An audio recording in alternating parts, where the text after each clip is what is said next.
If you're tired of hearing, thank you for your time and we'll be in touch, then this video is for you. Today, in my weekly wedding cake business tip, we're going to talk about the art of sales. All right, sales can be super awkward for us because we didn't get into this business because we wanted to sell what we love to do. We got into it because we mostly like to nurture people. That's why I got into it. I started making cakes for my family. So when I started selling, it felt very unnatural. And I found that with my students and the people that I coach, it has been uniform through everybody, that everyone has that feeling that it's just, it feels icky. It doesn't feel natural. We're not used to doing it. We're not confident in doing it. But then we get into business and now we're trying to make a living doing this. So we have to figure out a way to be confident and ask for the sale and make a living. So today I'm going to go over how to really lead your client and lead the meetings, lead the tastings, so that you can book the tastings with confidence and they have confidence in you. All right. So, so happy to have you here. I'm Jenny and I teach wedding cake makers how to be better business owners. So I'm thrilled to have you here. Okay. So the first thing that I want to address is when you first meet the couple, so many people sit down, so many bakers sit down and say, okay, what are you thinking? And what did you have in mind? And, what did you want for your wedding? This is the biggest mistake because the first thing this does is it puts the power in over to them. Like, it gives them the control. And here's the thing, we are the experts. We're the ones that know how to make wedding cakes and how to make it fit into a wedding. They don't know this. So the first thing that you want to do is you want to make sure that when you meet them, you have a process in place and you lead the meeting. So with my clients at my tastings, they sit down and I go through the process. I'm like, hey, okay, this is what we're going to do. I'm going to ask you a lot of questions about your wedding. We're going to eat some cake. I'm going to do some sketches for you. And then you're going to leave with a written estimate that day. That way you're the authority. They already trust you. Like they look at you and say like, oh, this girl knows what she's talking about. Okay. So that's the first thing that you want to do. And during that meeting, I have a whole process. I have a whole form that I go down, I ask them questions about the field they're going for and things like that. And this way, again, this makes them feel comfortable. Because they come in here, again, they've never done this before. We are the experts. So they come in and sit down. They don't know what they're supposed to do. And every cake baker is different. So every process is going to be different. But when you lead with a process, that automatically gives you authority. So that's the first thing that I want to do is I want you to have a process in place so that when your clients come to see you, you are leading that meeting, okay?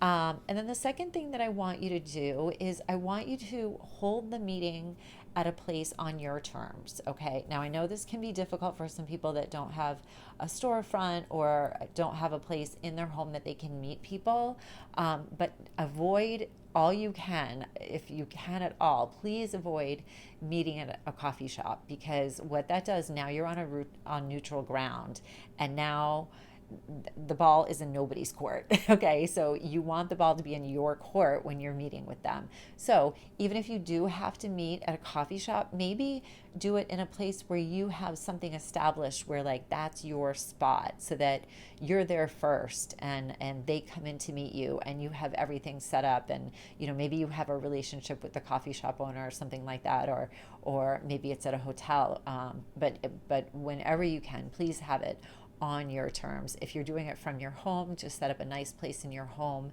that is attractive, that's quiet, that's neutral. Again, I know this is really difficult. I started out in my home and I had 2 little kids and a dog and everything else, but I did manage to make that work. Okay, so that's the second thing. I want things to be on your terms. I want it to be so that they are coming to you, and you should always be there first. They should never, ever have them waiting there for you. So that is the second thing. And then the third thing is that when you are speaking with them, and again, I go into a lot of this in my course, in my programs, in my coaching, but this is just like a little, uh, quick and easy things to think about. So this is not, I don't want you to think that when I'm saying these things that you should automatically know how to do it just from this video.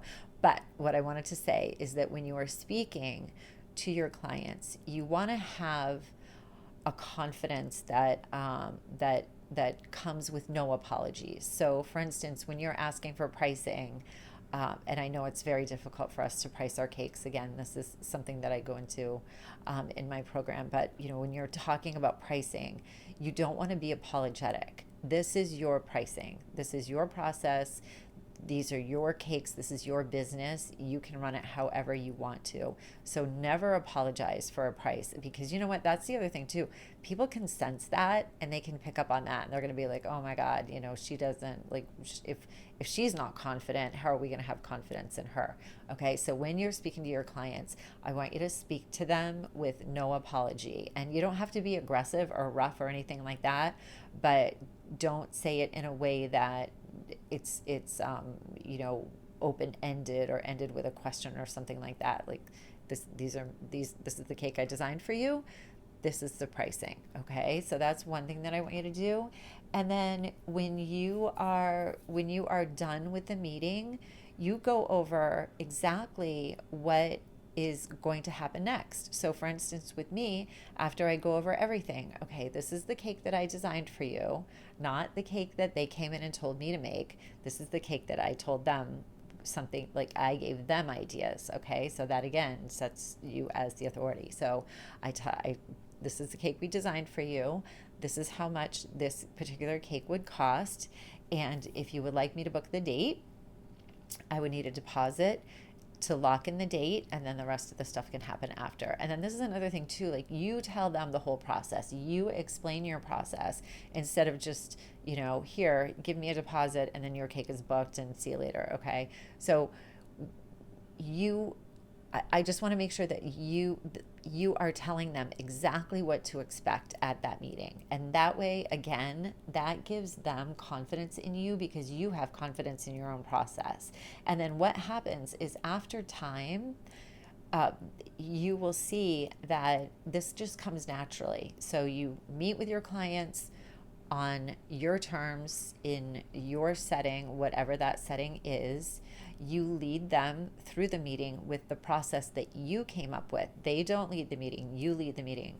You ask the questions, and obviously they can ask all kinds of questions, but like you start off, you ask the questions, and then you lead the closing of the meeting with this is what the price is, and this is how to proceed with the deposit and how to secure the date. Okay, so then after that,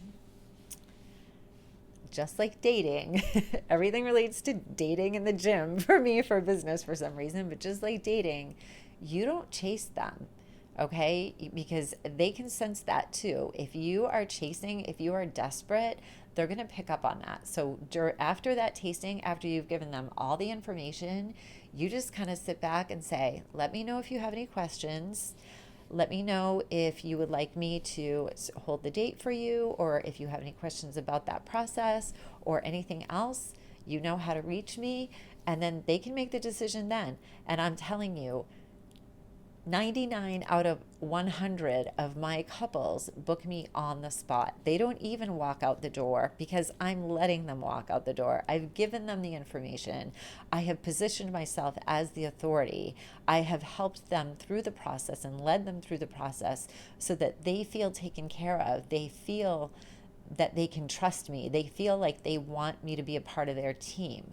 So in that way, they've already, through that process, decided like, yeah, we want this girl on our side because she's going to take care of us. And then once you just lean back and let them make the decision, if you've done all of that right, they're going to be asking you how to make the deposit that day. They're going to ask you, like, do you take cash, check, credit card? How can I give you the deposit? Okay, so that is what I wanted to talk about today. And I know, like I said, this is very surface, getting into the art of sales. I teach a lot of this in my one-on-one coaching and my group coaching that comes as a part of my Wedding Cake Academy. So if you do want more information about that, you can just get my email in the description and I can put you on the wait list. The program's not ready. Revising it for 2026 right now. So I'm super excited. It's almost done, but we're just working on a little technical things there. So thank you for being here for my weekly wedding cake business tip. If you have any questions or any topics that you'd like me to cover, please put them in the comments. I read all the comments. I would love to see that. Okay. Thank you so much. Have a great week. I will see you next week. Bye.